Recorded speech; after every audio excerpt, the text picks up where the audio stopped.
Every year in November and December, Kings Island has a special Christmas event called Winterfest. This is a very popular event which occurs at night and is very well priced, with tickets going down to $20 and the event being included with season passes. Today, we're going to talk about 5 different categories of things that you will experience at Winterfest, give them all a score out of 10, and then come to a conclusion on whether this event is worth traveling for. Let's get right into the review.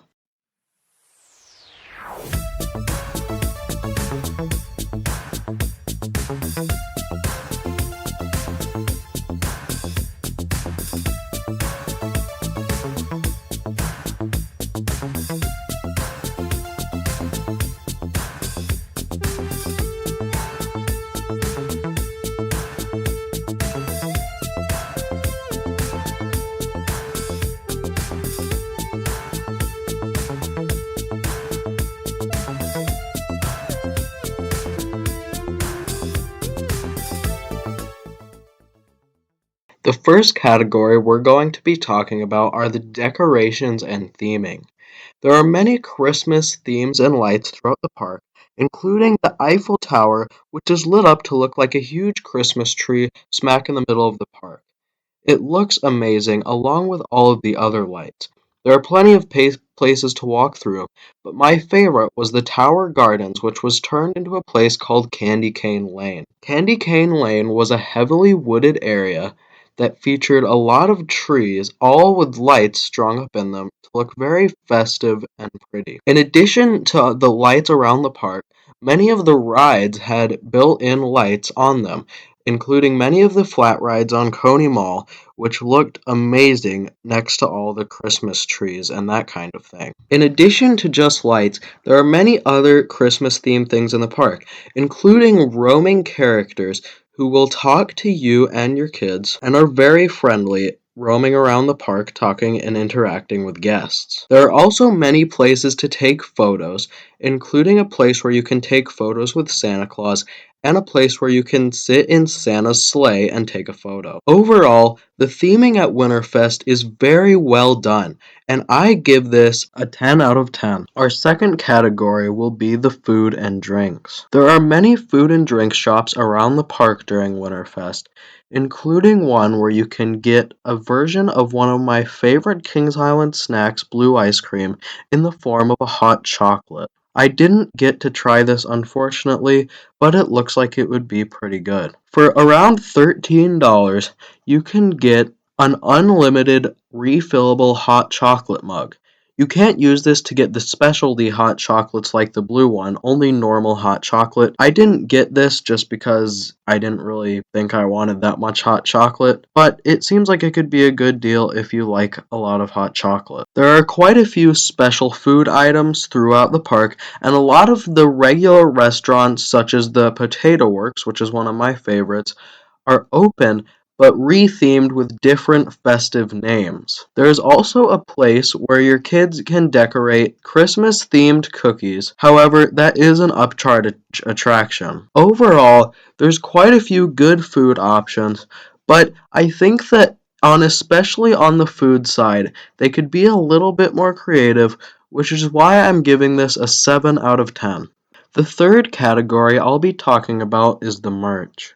Throughout the park, there is a lot of Winterfest specific merch that you can buy. There are only a few shops open and you have to go through the park to find them, but when you do, they've got quite a bit of Winterfest merch. However, most of the Winterfest merch is just your basic thing, like a water bottle or a shirt with the Winterfest logo on it. They also sell quite a bit of the merch that they usually sell during the summer months. I was a little bit disappointed by this, as I was hoping to see some more creative Winterfest merchandise. Another complaint that related to merch is the lack of shops throughout the park. There were only a few open that I saw, and I wish there were more open to make shopping for merch more accessible during Winterfest. Overall, I was quite a bit disappointed with the Winterfest merch system.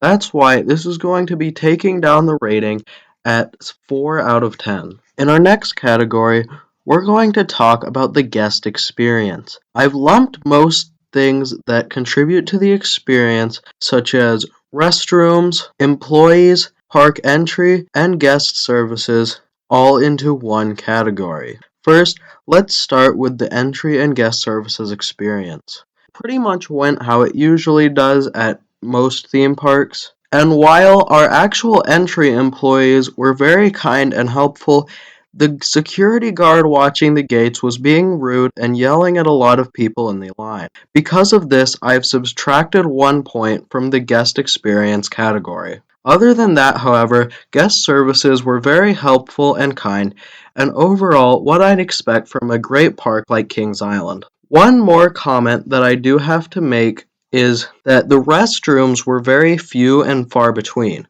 When someone in my party had to use the restroom, we ended up walking about a quarter of the way through the park to get to the nearest one. Overall, the scarcity of bathrooms was difficult and rude employees are never good, but many of the other employees were very helpful, and for that, I'd say that this category deserves at least a 7 out of 10. And our final category is the rides. There are 2 coasters and quite a few flat rides available to ride during Winterfest, plus a kiddie coaster, which I didn't get the opportunity to ride. Most of the open flat rides are located in the Coney Mall, and open rides include the Scrambler, the Shake, Rattle, and Roll, the Dodgems, and the Kings Mills Antique Autos, all of which have great lighting on them and are very well decorated for Christmas. I really like all of these flat rides that are open, and the Christmas theming definitely adds an element to it. Now, let's talk about each of the 2 coasters individually during Winterfest. The first coaster we'll talk about is Flight of Fear, which during Winterfest undergoes a name change and becomes Flight of Cheer. This is reflected by lots of Christmas decorations and Christmas trees in the queue line before you go up into the UFO. There's no change to the actual theming on the ride, but it's still a good, fun coaster which has some nice inversions and a good launch. And the main attraction in the rides category is the Skyline Design GCI wooden coaster, Mystic Timbers. I got 3 rides on this during my visit, and I have to say, it was amazing. It was running very well when I got on the ride, and all 3 rides were dark night rides. I used to think that this coaster was overrated, but after riding it in the back row with lots of airtime room, I have to say I don't think that anymore. This went skyrocketing in my park rankings all the way from 6th in the park to 3rd in the park, just behind Orion. I would also like to note that during Winterfest, they actually run Mystic Timbers with a single rider line. Usually 1 or 2 people from the line are let onto the train each cycle, but I never saw the line get longer than about 8 people. This provided a quick way to ride, and that's how I was able to get 3 rides on it that day, which was pretty crowded. Overall, the rides during Winterfest are an amazing experience which get a 10 out of 10 from me. Averaging out the results, we end up with a 7.6, but I'm willing to say that Winterfest at Kings Island is overall an 8 out of 10 event. I definitely recommend going to this event as it's a great time for everyone, from the general public to the enthusiast. Everyone can have a great time at Kings Island's Winterfest. If you enjoyed this video, please make sure to leave a like, subscribe, and comment on what your favorite part of the video was and if you've ever been to Kings Island Winterfest. Thanks for watching. I hope you liked the video. ZZ Coasters, signing off.